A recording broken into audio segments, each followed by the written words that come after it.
नमस्कार साथियों, एक बार फिर आपके अपने मनपसंद सैनिक अविनाश भाई आरएचएल में स्वागत है। आज मैं आपके लिए एक बहुत बड़ी खबर शेयर करने वाला हूं।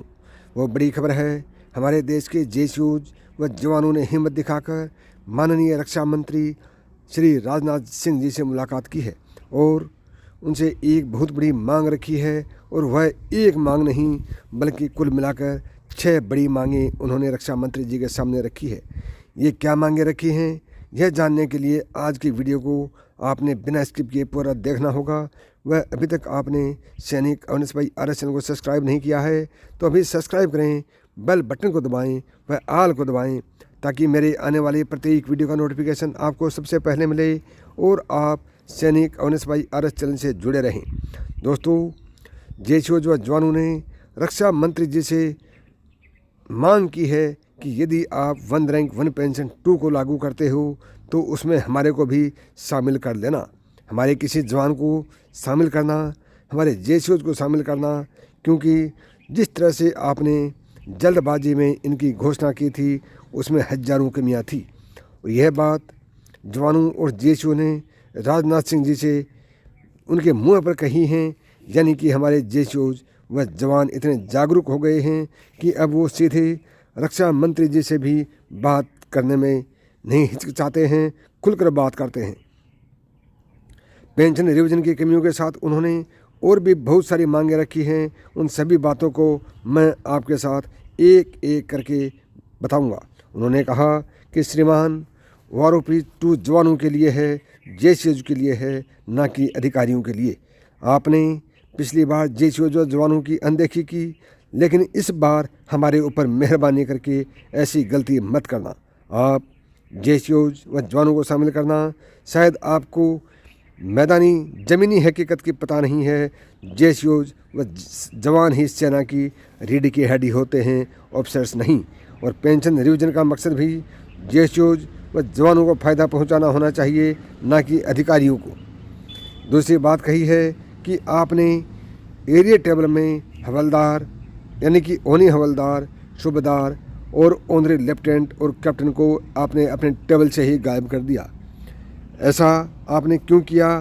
क्या सेना में इनकी अहमियत ख़त्म हो गई है? रक्षा मंत्री जी ने इन सभी कमियों को स्वीकार किया है और इस पर विचार विमर्श करने का आश्वासन भी दिया है। अब जब अगली बार यानी 2024 में जो आरोपी देते हैं उसकी तैयारी पहले से कर लें। इस बार की तरह से 2 साल लेट ना करें। और फैमिली पेंशनर्स के बारे में भी बड़ी मांग रखी है कि आप अभी फैमिली पेंशनर को मिनिमम पेंशन दे रहे हैं, कृपया उनका दायरा बढ़ाएं ताकि उनको फ़ायदा मिल सके और वो अपने परिवार का अच्छी तरह से लालन पालन कर सके।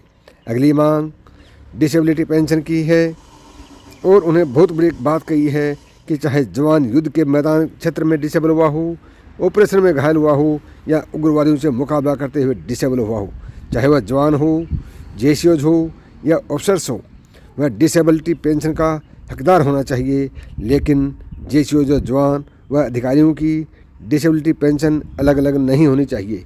उनमें दिन रात का अंतर नहीं होना चाहिए। इस भेदभाव को ख़त्म करो। सबसे बड़ी व अहम मांग की है इक्वल एमएसपी की, वह भी यूरोपियन देशों की तर्ज पर होनी चाहिए।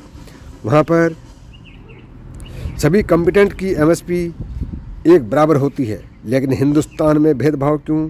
अफसर्स को 15,500, एमएनएस यानी कि मिलिट्री नर्सिंग ऑफिसर्स को 10,300, जबकि हमारे जेसीओज व जवानों को मात्र 5,200 रुपये एमएसपी मिलती है। हमारे देश में इतना भेदभाव क्यों? अंतिम बात कही है कि रिटायर्ड होने के बाद भी हमारे साथ भेदभाव होता है, चाहे वह सीएसडी हो, ईसीएचएस की सुविधा हो।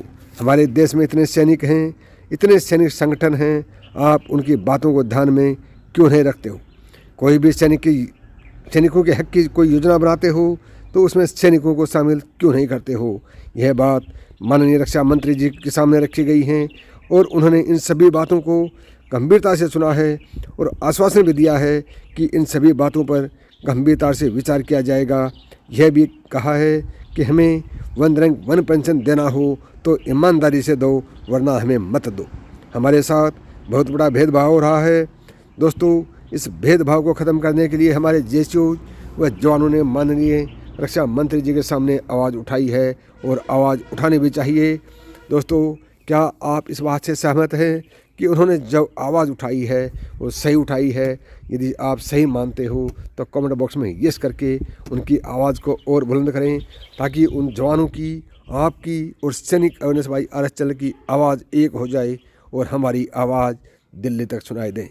दोस्तों, ये थी आज की बड़ी अपडेट। यदि वीडियो पसंद आया हो तो ज़्यादा से ज़्यादा दोस्तों में शेयर करें। वह अभी तक आपने सैनिक awareness by R S channel को सब्सक्राइब नहीं किया है तो अभी सब्सक्राइब करें। अगले नए वीडियो के साथ फिर मिलेंगे। तब तक नमस्कार दोस्तों। Thank you. जय हिंद।